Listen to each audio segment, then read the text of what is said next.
যেখানে প্রেম নিষিদ্ধ। ইশরাত জাহান জেরিন, পর্ব ৩২। পিলু গ্রামের এই সুবিশাল প্রাচীন জমিদার বাড়িটার প্রতিটা কোণা তখনও বিয়েবাড়ির উৎসবের রেশ।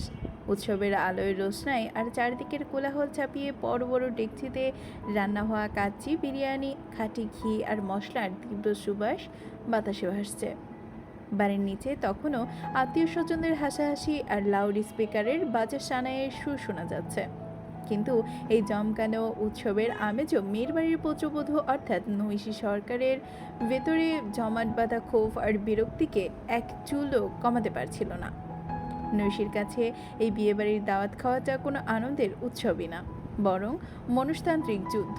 মীর বংশের পুত্রবউ হিসেবে সবার সামনে জোর করে মুখে একটা কৃত্রিম মিষ্টি হাসির মুখোশ পরে দাঁড়িয়ে থাকতে তার ফর্সা চোয়াল দুটো রীতিমতো ব্যথা হয়ে গেছে। তার উপর আবার পাশে দাঁড়িয়েছিল মীর আবরাজ স্রোত, তার অনলাইন স্বামী আর রাজনৈতিক ময়দানে চিরশত্রু। বিয়ের পর থেকে আজ পর্যন্ত তাদের সম্পর্কটা সেই চির চেনা সাপে নেউলের সমীকরণেই আটকে আছে। কেউ কাউকে ১ ইঞ্চি জমি ছাড়তে রাজি নয়, আর সেই জেদের কারণেই আজ অবধি তাদের বাসর রাতটাও অধরাই রয়ে গেছে। রাত তখন আনুমানিক ১১টা। দাওয়াতের সমস্ত আনুষ্ঠানিকতা, মেজো খালার তদারতি আর আত্মীয় স্বজনদের হাজারটা কৌতূহলী প্রশ্ন উত্তর শেষ করে নৈশী যখন দোতলার উত্তর ব্লকের সেই ঘরটায় ঢুকলো, তখন তার পুরো শরীর ক্লান্তিতে ভেঙে আসছিল। সে ঘরের দরজায় একটু জোরেই ধাক্কা দিয়ে ভেতরে ঢুকে ধপাস করে চোখ বন্ধ করে দিল। ভেতরে ঢুকতেই নৈশীর চোখ চড়ক গাছে উঠল। ঘরের নরম নীল আলোর নিচে আয়নার সামনে দাঁড়িয়ে আবরাজ তখন অত্যন্ত আয়েশ করে নিজের অফ হোয়াইট সিল্কের পাঞ্জাবির কলারটা ঠিক করছে। আরজান ভাই তার ফ্রিজ হয়ে যাওয়া ব্যাংক অ্যাকাউন্টটা আজই সচল করে দিয়েছেন, আর সেই খুশিতে আবরাজের পকেট থেকে রীতিমতো কড়কড়ির নতুন নোটের গমে গরম হয়ে আছে। চোখ মুখে তার একজন সফল তরুণ এমপির সেই চিরচেনা অহংকারী আর দাপুটে ভাব। আবরাজকে অমন রাজকীয় মেজাজে দেখতেই নৈশীর ভেতরের ক্ষোভের আগুনটা এক মুহূর্তে তপ করে জ্বলে উঠল। সে ভারী বেনারসি শাড়ির কুচিটা এক হাতের শক্ত করে চেপে ধরে কটকট করে আবরাজের দিকে এগিয়ে গেল। সে ঠোঁটের কোণে এক রাশ অবজ্ঞা ফুটিয়ে বলল, দিনভর তো মেলা দাপট দেখালেন মিস্টার অনারেবল এমপি সাহেব। নিচের সবার সামনে তো এমন পোস্ট দিচ্ছিলেন যেন পিলুগ্রামের এই পুরো জমিদারটাই আপনি একাই কিনে নিয়েছেন। পকেটে 4টে টাকা ফেরত আসতেই অহংকারে মাটিতে পা পড়ছে না, তাই না? আপনার এই এমপি ইমেজ আর ভন্ড মুখোশটা রক্ষা করতে করতে নিচে আমার হাসতে হাসতে দম বন্ধ হয়ে আসছিল। আবরাজ আয়না থেকে চোখ না সরিয়ে ঠোঁটের কোণে তার সেই অতি পরিচিত ধূর্ত আর বাঁকা হাসিটা ফুটিয়ে তুলল। সে পকেট থেকে আইফোনটা বের করে টেবিলের উপর আলতো করে রাখলো। সেখানে টাকার বালতিটা স্পষ্ট দেখা যাচ্ছিল। সে অত্যন্ত শান্ত গলায় ঘুরে দাঁড়িয়ে বলল, হাসিটা আপনার যতটাই ফেক হোক না কেন নৈশী সরকার, আপনার এই লাল বেনারসি আর গলার গয়নার গোছটা একদম অরিজিনাল হয়েছে। আর আমার পকেটের গরম টাকা নিয়ে আপনাকে মাথা ঘামাতে হবে না। মীর আবরাজ টাকা নিয়ে মানুষকে কেনে না, সে শুধু জানে মীর বংশের সম্মানটা কীভাবে ধুলোবালি থেকে উঁচুতে ধরে রাখতে হয়। আপনি নিজের রাজনৈতিক স্পিচটা ঢাকার মাঠের জন্য জমিয়ে রাখুন। পিলু গ্রামের এই বন্ধ ঘরে ওটার কোনো ভোটার নেই। মুখ সামলে কথা বলুন আবরাজ। নৈশী তীব্র রাগে ফেটে পড়ে আবরাজের বুকের ঠিক 1 ইঞ্চি সামনে নিজের তর্জনীর আঙুলটা উঁচিয়ে ধরল। আপনার এই ক্যাপিটালিস্ট অহংকারের আর ক্ষমতার দাপট আমি একদিন ঠিক ধুলোয় মিশিয়ে দেব। আমার সামনে এই এমপির নাটক দেখাবেন না। নৈশী আর 1 সেকেন্ডও এই বজ্জাত লোকটার মুখোমুখি দাঁড়িয়ে থাকতে পারছিল না। সে তীব্র অভিমানে আর রাগে এক ঝটকায় ঘুরে আবরাজের পাশ কাটিয়ে ঘরের কোনায় আলমারিটার দিকে চলে যেতে চাইল। কিন্তু ঘরটা জমিদার বাড়ির অন্যান্য ঘরের তুলনায় কিছুটা ছোট, আর মেঝের উপর বিছানো ছিল পুরনো এক মোটা কার্পেট। নৈশীর আগের মাথায় দ্রুত পা বাড়াতেই তার ভারী শাড়ির পাটা কার্পেটের এক কোনায় বিশ্রীভাবে আটকে গেল। আরে নৈশী নিজের ভারসাম্য হারিয়ে এক তীব্র আর্তনাদ করে উঠল। পড়ে যাওয়ার ঠিক শেষ মুহূর্তে আবরাজ বিদ্যুৎ গতিতে নিজের চওড়া এক হাত দুটো বাড়িয়ে দিল। সে এক ঝটকায় নৈশীর কোমরটা নিজের শক্ত হাতের বেড়িতে পুরে নিল। নৈশী নিচে আছড়ে না পড়লেও তার পুরো শরীরটা এক প্রবল ঝটকায় আছড়ে পড়ল আবরাজের শক্ত চওড়া আর তপ্ত বুকের ওপর। আবরাজ নিজেও সে আকস্মিক ধাক্কার রেশ সামলাতে না পেরে পেছনের দেয়ালের সাথে সশব্দে গিয়ে ঠেকল। কিন্তু তার হাতের বাঁধন আগলা হলো না। বিয়ের এতগুলো দিন পার হয়ে গেলেও এই প্রথম তারা একে অপরের এতখানি কাছে, এতখানি নিবিড়ভাবে জড়িয়ে আছে। নৈশীর গলার ভারী সোনার হার আর বেনারসি জারি সুতোর কাজগুলো আবরাজের সিল্কের পাঞ্জাবির বোতামে এমনভাবে আটকে গেল যে চাইলেও 1 ইঞ্চি দূরত্ব তৈরি করার উপায় রইল না। ঘরের ম্লান নীল আলোয় নৈশীর রাগে লাজুক আর ফর্সা ক্লান্ত মুখটা আবরাজের চোখের ঠিক সামনে স্থির হয়ে রইল। নৈশীর দ্রুত ওঠানামা করা তপ্ত নিঃশ্বাস আবরাজের গলার চামড়ায় অবাধ্য ঝড়ের মতো আছড়ে পড়ছিল, যা মীর আবরাজের ভেতরে সেই দাপুটে পুরুষালী অস্তিত্বকে এক নিমিষে নাড়িয়ে দিল। নৈশী ভয়ে এক চেনা তীব্র রোমাঞ্চকর কাঁপতে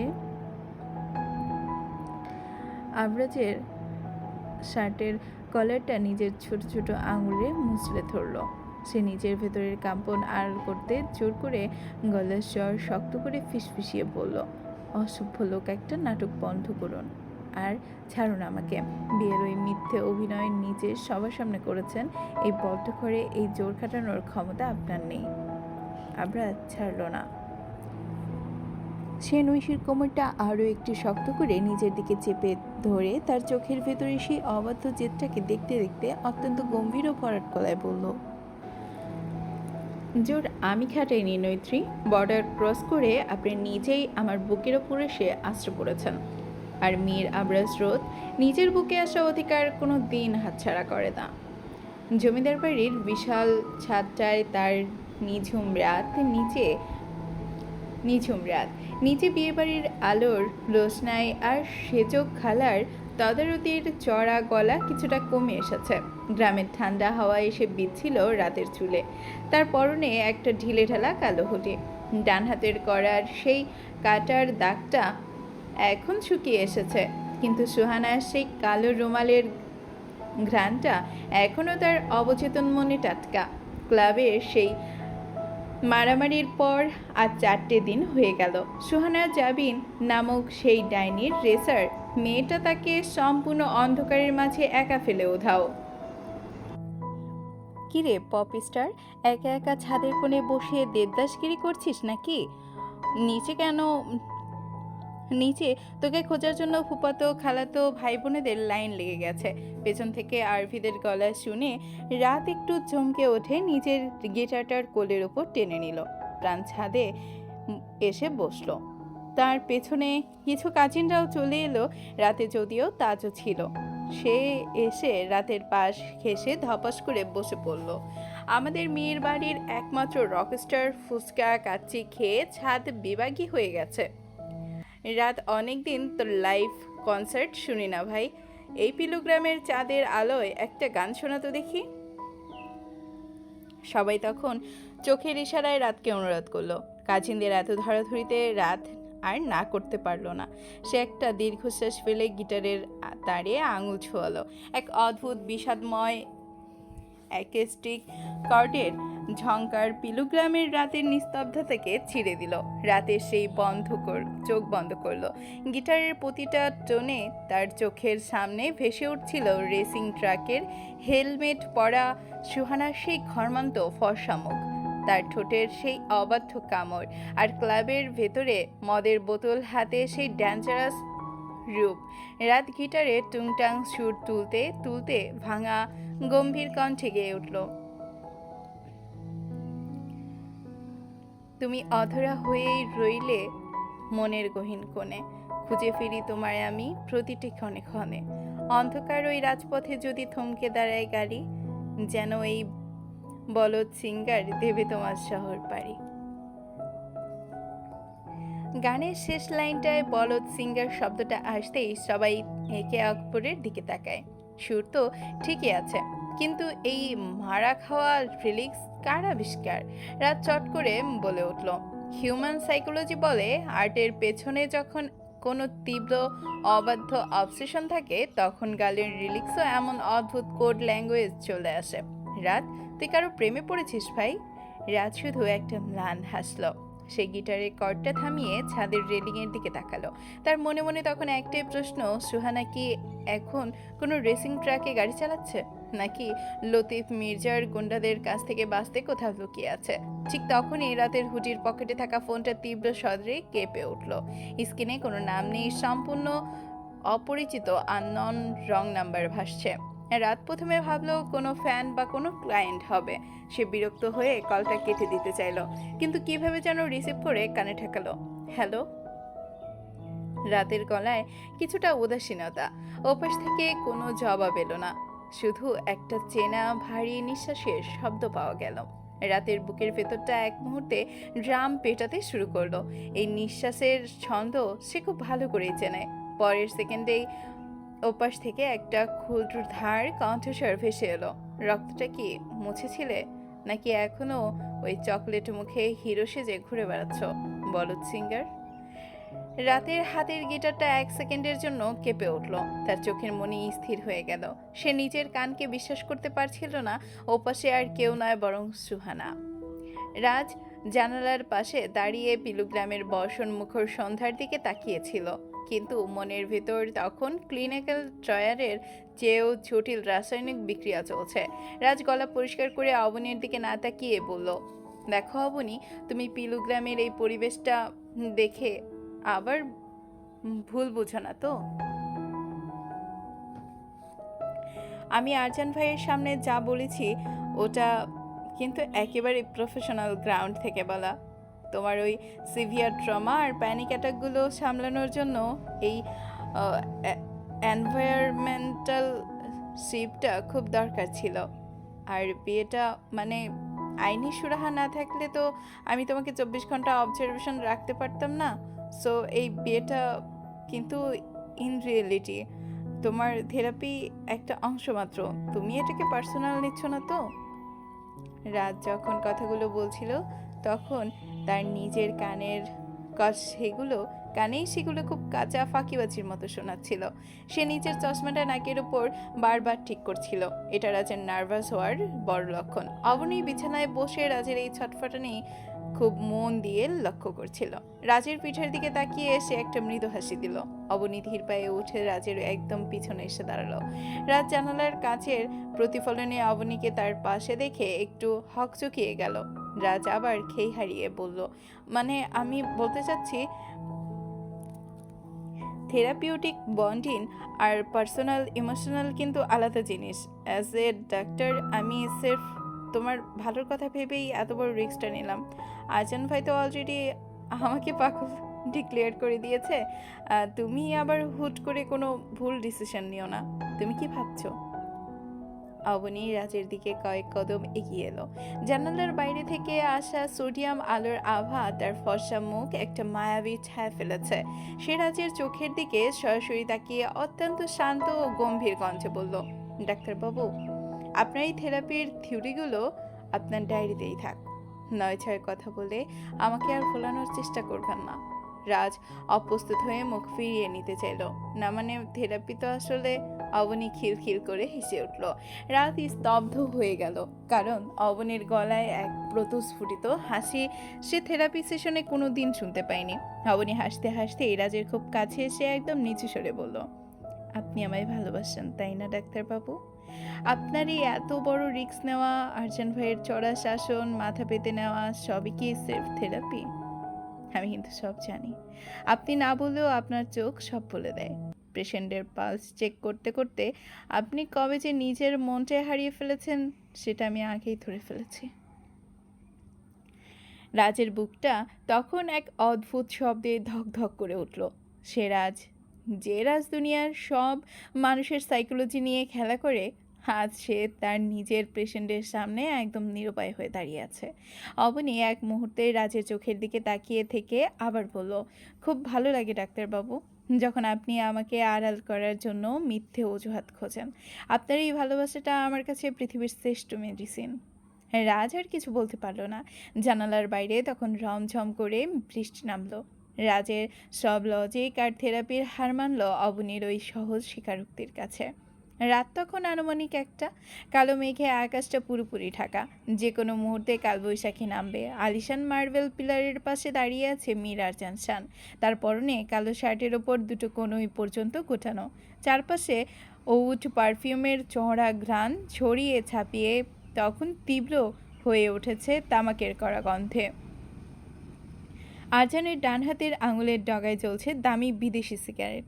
তিনি একের পর এক সিগারেট পুড়িয়ে চলেছেন, অথচ তার পাথরের মতো শক্ত ও ফর্সা মুখায়বে কোনো ক্লান্তি নেই, হয়তো সাঁচের কথা ভেবেই। ঠিক তখনই সিঁড়িঘর থেকে ধীর পায়ে হেঁটে এলো মীর তাজ শাহরিয়ার। মীর ভাইদের মধ্যে তাজ সবসময় একটু আড়ালে থাকে, কিন্তু তার ধারালো চোখ আর শান্ত অবজারভেশন মীর বাড়ির কোনো চালই এড়াতে দেয় না। তাজ এসে আরজানের থেকে কয়েক হাত দূরে রেলিংয়ে হেলান দিয়ে দাঁড়ালো। আরজানকে এভাবে একের পর এক সিগারেট ধ্বংস করতে দেখেও সে অবাক হলো না। সে পকেট থেকে লাইটার বের করে আরজানের দিকে এগিয়ে দিয়ে খুব ঠান্ডা গলায় বলল, তুমি এখানে ছাই ওড়াচ্ছ কেন? যা তোমার কষ্ট দেয় তা কেন করতে চাও? নিয়ন্ত্রণ হারালে নাকি? আরজান জ্বলন্ত সিগারেটের শেষ টান দিয়ে মেঝেতে ফেলে বুটজুতো দিয়ে পিষে দিলেন। পর মুহূর্তে পকেট থেকে আরেকটা সিগারেট বের করে ঠোঁটে চেপে ধরলেন। তাজের বাড়িয়ে দেওয়া লাইটারের আলোয় আরজানের চোখ দুটো এক পলকের জন্য জ্বলে উঠল, ঠিক যেন এক হিংস্র শিকারী বাঘের ন্যায়। সিগারেট ধরিয়ে গাল এক গাল ধোয়া আকাশের দিকে ছুড়ে দিয়ে আরজান গম্ভীর কণ্ঠে বললেন, নিয়ন্ত্রণ আমি হারাইনি তাজ। নিয়ন্ত্রণ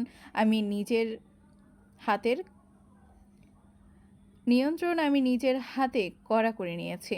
সাজ একটু অবুঝ পাখি, যাকে খাঁচার কিভাবে আটকে রাখতে হয় তা আমার খুব ভালো করেই জানা আছে। তাজ একটা বাঁকা হাসি হাসল। সে আরজানের দিকে তাকিয়ে মাথা নাড়ল। পাখিকে খাঁচায় রাখা যায় ভাই, কিন্তু তার ডানা ঝাপটানো তো বন্ধ করা যায় না। মেলবোর্ন ফেরত ওই আদিবকে তো বর্ডার পার করে দিলে, কিন্তু সাজের মনের ভেতরে যে জেদটা তুমি নিজ হাতে বুনে দিয়েছ ওটা কিভাবে উবড়াবে? তুমি কি চাও সেটা অন্তত নিজের কাছে পরিষ্কার করো। কি চায় সে? সিগারেটের লালচে আগুনটার অন্ধকারের মাঝে তীব্রভাবে কাঁপতে লাগলো। আরজান তাজের একদম মুখোমুখি এসে দাঁড়ালো। দুজনে উচ্চতায় আর ব্যক্তিত্বের চড়া ছাপ ছাদের বাতাসকে এক সেকেন্ডের ভারী করে তুলল। আরজান তার গম্ভীর স্বৈরাচারী কণ্ঠে বিষাদ মিশিয়ে বললেন, সম্পত্তি? মীর আরজানের সম্পত্তির হিসাব করার ক্ষমতা এই শহরের কোনো ব্যাংকেই নেই তাজ। কিন্তু সাজ, ও তো নিষিদ্ধ টান, যার কোনো নাম হয় না। ও যদি মনে করে আদিবের দেওয়া সেই সস্তা প্রশংসা নিয়ে ও মীর আরজানের সীমানা পার করে যাবে, তবে ও ভুল ভাবছে। ও জেদ দেখাবে, আমি সেই জেদ ভাঙব। ও যতবার ডানা ঝাপটাবে আমি ততবার খাঁচার লোহার শিকগুলো আরও শক্ত করব। ও শুধু আমার নজরে থাকবে, আমার নিঃশ্বাসের সীমানায় থাকবে। তাজ আরজানের এই ভয়াবহ অধিকার বোধ দেখে এক মুহূর্ত চুপ করে রইল। তাজ আরজানের কাঁধে হাত রেখে ধীর গলায় বলল, শাস্তিটা একটু বেশি করা হয়ে যাচ্ছে না ভাই? মেয়েটা ভেঙে চুরমার হয়ে গেলে কিন্তু মীর আরজান এই জেতার পরও হেরে যাবে। আরজান কোনো উত্তর দিল না।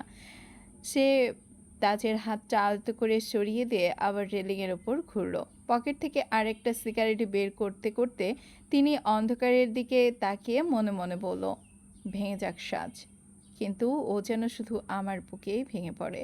ঠিক তখনই আকাশের কোণা চিরে কালবৈশাখীর প্রথম বিদ্যুৎটা চমকে উঠল, যা মীর আরজানের ফর্সা মুখে এক মরণঘাতী তীব্র নিষিদ্ধ টানের ছায়া ফেলে গেল। চলবে আগামী পর্ব পেতে আমাদের সাথেই থাকুন। Thank you for watching.